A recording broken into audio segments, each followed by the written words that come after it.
Okay, guys, I have discussion C for you. We're discussing an article that was published for uh, research suggesting that COVID-19 may lead to shrinkage in the brain, gray matter, particularly in areas responsible for smell and memory processing. Okay, so that's today's discussion C for y'all. So please join me for presentation C. Here we go. The article discusses research suggesting that COVID-19 may lead to shrinkage in the brain's gray matter, particularly in areas responsible for smell and memory processing. This finding comes from a large study that examined brain scans of individuals before and after contracting COVID-19. The study indicates that these changes occur regardless of the severity of the infection, meaning even those with mild cases may experience brain shrinkage. The tissue loss observed in affected individuals appears to be more significant than the normal brain changes associated with aging. Okay. The study found that COVID-19 can lead to significant shrinkage in brain volume, particularly in areas associated with smell and memory processing. Even individuals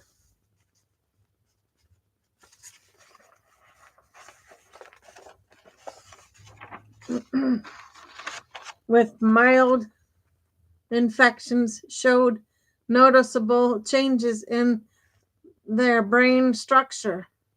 Researchers observed gray matter loss and tissue abnormalities beyond what is typically seen with aging. Okay. Additionally, some studies suggest that COVID-19 may cause long-term cognitive defects, including memory problems and brain fog in severe cases. The brain changes were comparable to years of accelerated aging. The study used brain imaging data from the UK Biobank, a large-scale research database containing scans from thousands of individuals. Researchers compared pre-infection and post-infection brain scans of participants who had contracted COVID-19 with those who had not. This allowed them to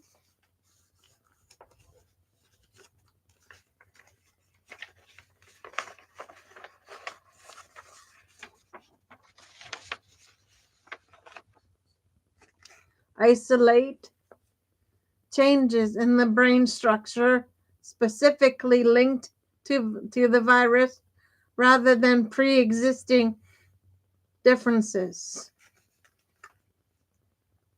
The study focused on gray matter loss and tissue abnormalities, particularly in regions associated with smell and memory processing.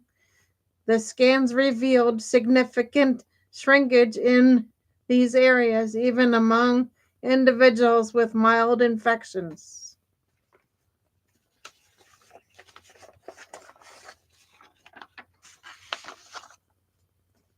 early detection and intervention for neurological symptoms in COVID-19 survivors, increased findings for research into treatments that mitigate brain-related effects, public awareness campaigns to educate people on potential long-term risks, vaccination efforts to reduce the likelihood of infection and associated brain changes.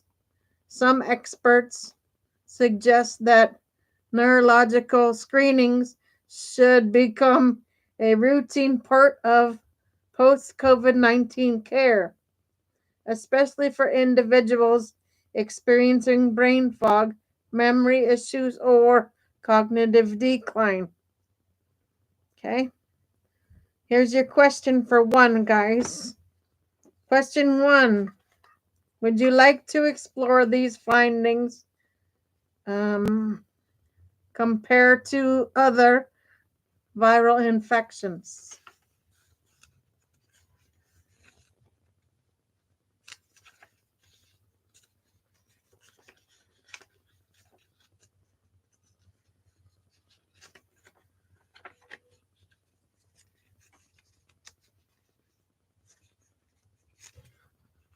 Give me 2 seconds, guys. Gotta switch paper. Public health policies are evolving in response to these findings that COVID-19 may cause brain shrinkage and cognitive impairments.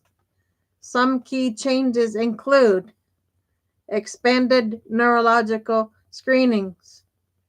Healthcare providers are intensely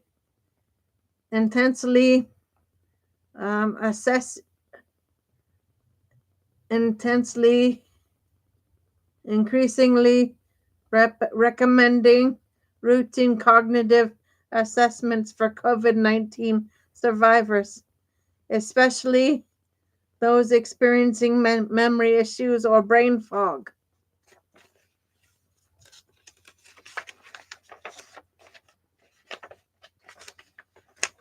Long-term monitoring programs. Governments and healthcare organizations are establishing post-COVID-19 care initiatives to track neurological symptoms over time, increase funding for research, more resources are being allocated for studying the long-term effects of COVID-19 on the brain.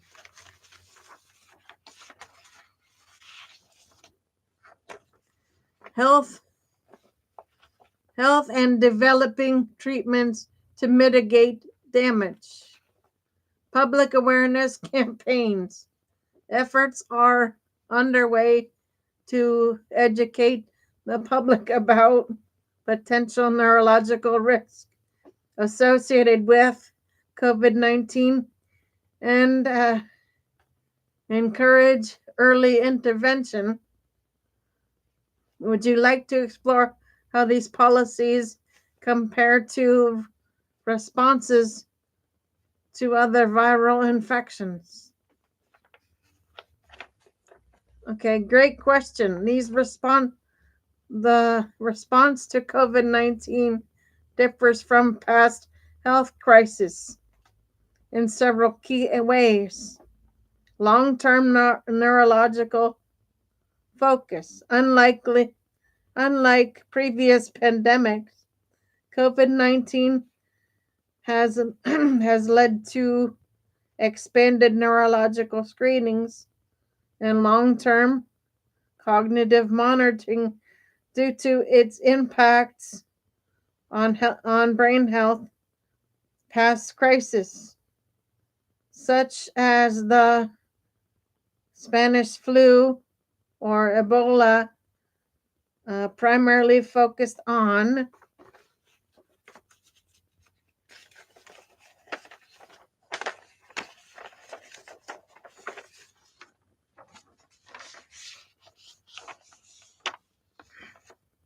respiratory systematic effects rather than cognitive decline, global coordination, and rapid response. The COVID-19 pandemic saw unprecedented international collaboration, including fast-track vaccine development and real-time data sharing.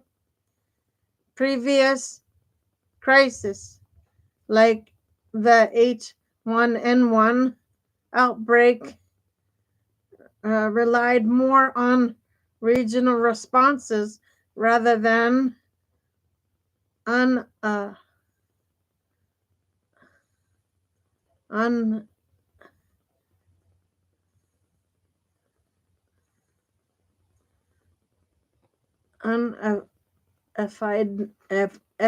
global efforts. Social distancing and behavioral policies. While quarantines were used in the past pandemic, COVID-19 introduced widespread social distancing, mandates and mask requirements on a scale never seen before. Lessons from the 1918 flu pandemic influenced these policies. Economic and social safety nets. Government implemented massive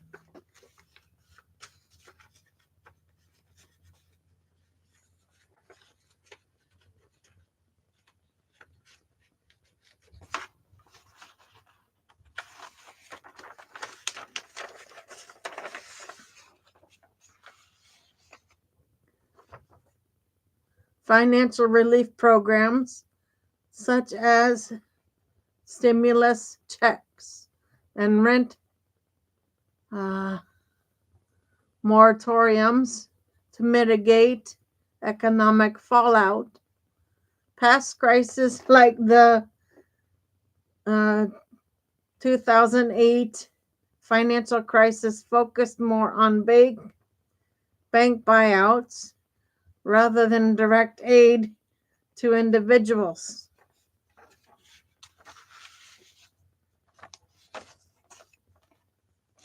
Okay, guys, so that is C for you. I might jump back on later for D and D. For now, Gator Wellness. Take care, folks. Be back on later for 2 more shows.